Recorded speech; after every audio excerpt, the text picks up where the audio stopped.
Hello everyone, আসসালামু আলাইকুম। কেমন আছেন সবাই? আশা করছি সবাই আলহামদুলিল্লাহ ভালো আছেন। Welcome back to my channel Pushpi's lifestyle and cooking. আমি পুষ্পি আজকে আবারও হাজির হয়েছি আপনাদের সাথে আরও নতুন একটি ভিডিও নিয়ে। তো আপনারা হয়তো জানেন আমি কিছুদিন যাবৎ বাবার বাড়ি রয়েছি। তো আজকে আমি আপনাদের সাথে একটি বাজারের ভিডিও শেয়ার করছি। গতকালকে আমার মা বাজারে গিয়েছিল মাসকাবারি বাজার করার জন্য। তো আমার মা পুরো মাসে কি কি বাজার করলো সেই ভিডিও নিয়ে আজকের এই ভিডিওটা। আমার বাবা যেহেতু জব করে সে কিন্তু বাড়িতে থাকে না, তাই কিন্তু বাজার সদাই আমার মারই করে রাখতে হয় এবং শুকনো বাজারগুলো আমার মা যখন বাজারে যায় একদম একেবারে করে নিয়ে আসে। তো প্রথমেই কিন্তু দেখতে পেলেন কত বড় সাইজের তেলাপোয়া মাছগুলো, দেখতে ছিল অসম্ভব সুন্দর এবং মাছগুলো খেতেও কিন্তু বেশ দারুণ ছিল। তো আমার মা কিন্তু মাছটা নিয়ে গিয়েছিল কাটার জন্য। এরপর আমি এসে পড়েছি বাজারগুলো গোছানোর জন্য। তো প্রথমেই কিন্তু কাঁচা বাজারগুলো বের করে নিচ্ছি। প্রথমে দেখতে পেলেন যে দুটো পাতাকপি এনেছে, এরপর কাঁচামরিচ, শুকনো মরিচ, শসা, গাজর, টমেটো সব ধরনের কাঁচা সবজি আমার মা কিনে নিয়ে এসেছে। আমার মার সবজির মধ্যে ফেভারিট হচ্ছে টমেটো। এই টমেটোটা যখন সে বাজারে যাবে দেখবে তার কিনে খেতেই হবে। তখন যদি টমেটোর দাম 200-250 টাকা কেজি থাকলেও আমার মা কিন্তু এই টমেটো কিনতে ভুলে না, কারণ এটা তার খুবই খুবই পছন্দের একটা সবজি। টমেটো খাওয়া ভালো, কিন্তু আমার কাছে তেমন একটা ভালো লাগে না। আমার কাছে সবজি বলতে কোনো সবজি তেমন ভালো লাগে না। কিছুদিন যদি একটা সবজি খাই পরে কিন্তু সেই সবজি আমার আর ভালো লাগে না।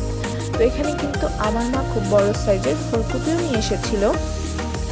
এরপর এনেছিল নতুন আলু। এই সময় নতুন আলু দিয়ে কিন্তু নতুন আলুর দম কিন্তু বেশ মজা লাগে। তো আপনারা যদি চান অবশ্যই কিন্তু আপনাদের সাথে আলুর দমের রেসিপিটা আমি শেয়ার করতে পারি। যদি আপনারা দেখতে চান অবশ্যই কিন্তু কমেন্ট করে জানাবেন। এরপর চলে আসলাম আমি শুকনো বাজারগুলো গোছানোর জন্য। তো এই তো যারা আমার ভিডিও দেখে থাকেন তারা কিন্তু অবশ্যই জানেন আমি প্রচুর পরিমাণের চাল আবার এবং আমার মাও কিন্তু প্রচুর পরিমাণের চাল আবার। তো এর জন্য প্রথমে কিন্তু আমার মার বাজারের লিস্টে থাকে চা পাতা। তো দেখেই নিলেন এক প্যাকেট চা পাতা নিয়ে এসেছে। এরপর পোলাও চাল কিনে নিয়ে এসেছে এবং কি কফিটা তেমন খাওয়া হয় না, কিন্তু মাঝে মাঝে যখন মন চায় তখন কিন্তু আবার মনকে মানা করা যায় না। তো তাই আমার মাকে বাজারে যাওয়ার সময় বলে দিয়েছিলাম কফি নিয়ে আসতে, আমরা কফি খাবো। তো সেটাও কিন্তু মনে করে নিয়ে এসেছে। এরপর আমার মা নুডলস কিনে নিয়ে এসেছে। ফ্রেশ নুডলসের সাথে কিছুদিন যাবৎ কিন্তু খুব সুন্দর সুন্দর ভালো ভালো গিফট দিচ্ছে। গিফটের জিনিস কোনো কিছুর সাথে যদি গিফট থাকে আমার মা কিন্তু সেই জিনিসটা আনতে কখনোই ভুলে না। তো 8 প্যাকেট ফ্রেশ নুডলসের সাথে কিন্তু খুব দারুণ একটা বাটি দিয়েছে। এই বাটিটা কিন্তু টিফিনের জন্য খুবই পারফেক্ট এবং এই বাটিটা দেখা মাত্রই কিন্তু আমার বোন খুব খুশি হয়ে গিয়েছে যে এই বাটিতে সে টিফিন নিয়ে যাবে। তো এরপর 1 কেজি হুইল সাবানের সাথে 50 মিলির একটা লিকুইড সাবানও ফ্রি দিয়েছে এবং কি ফ্রেশ গুঁড়ো দুধের সাথে একটা কাচের বাটি, যদিও সেই বাটিটা আমার মা আনেনি, পরে আনবে বলেছে। তো যাই হোক, এই যে গিফটের জিনিস দেখলেই মনে হয় ওই জিনিসগুলো নিয়ে আসি।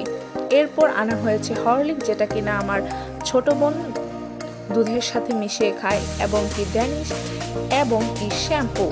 তো এই শ্যাম্পু ছাড়া কিন্তু হয়ই না, মাথা পরিষ্কার করতে গেলে কিন্তু আমাদের শ্যাম্পু লাগে, তাই আমার মা বেশি করে নিয়ে এসেছে। এবং গোছলের সাবান, মানে যাবতীয় শুকনো বাজার যা যা লাগে আমার মা কিন্তু একসাথেই বাজার করে।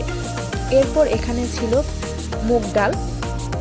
আমি আম্মুকে বলেছিলাম মুগ ডাল দিয়ে মসুর ডাল দিয়ে একসাথে মিশিয়ে খিচুড়ি রান্না করার জন্য, এর জন্য আমার মা নিয়ে এসেছে। এরপর নিয়ে এসেছে মসুর ডাল 2 কেজি, চিনি 2 কেজি, মানে সব কিছু আমার মা নিয়ে এসেছে। আমি এগুলোকে সুন্দর করে কুচকাচ করে রেখে দিচ্ছি। এই তো, এবং সাথে ছিল 5 লিটার তেল। এই হচ্ছে আমার পুরো বাজার। তো এখন আমি এগুলোকে খুব সুন্দর করে জায়গায় রেখে দেব।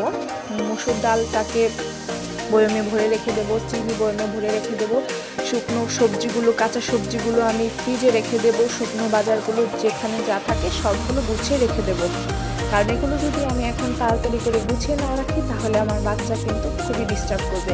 আপনারা কিন্তু ভিডিওতে দেখেই নিলেন আমার বাচ্চা কিন্তু খুব সুন্দর করে তার ছোট ছোট হাত দিয়ে ডালগুলো ভরে রাখছে। তো আমি যাই করতে যাই না কেন আমার বাচ্চা কিন্তু আমার সাথে তার সেই কাজও করতে হবে, এটাই হচ্ছে তার মূল কাজ। এরপর এত বাজার করার পরেও কিন্তু আমার মা ভুলেনি যে তার বাচ্চারা বাসায় রয়েছে, তাই আমাদের জন্য গরম গরম সিঙ্গারা নিয়ে এসেছিল সালাদ সহকারে, এবং আমরা সবাই মিলে এই সিঙ্গারাটা খাই। তো আজকের মতন ভিডিওটা এখানেই শেষ করছি। আপনাদের কাছে আমার এই বাজারের ভিডিও কেমন লেগেছে অবশ্যই কিন্তু কমেন্ট করে আমাকে জানাবেন, এবং পরবর্তী ভিডিওর জন্য অপেক্ষা করবেন। সবাই ভালো থাকবেন, সুস্থ থাকবেন। আল্লাহ হাফেজ।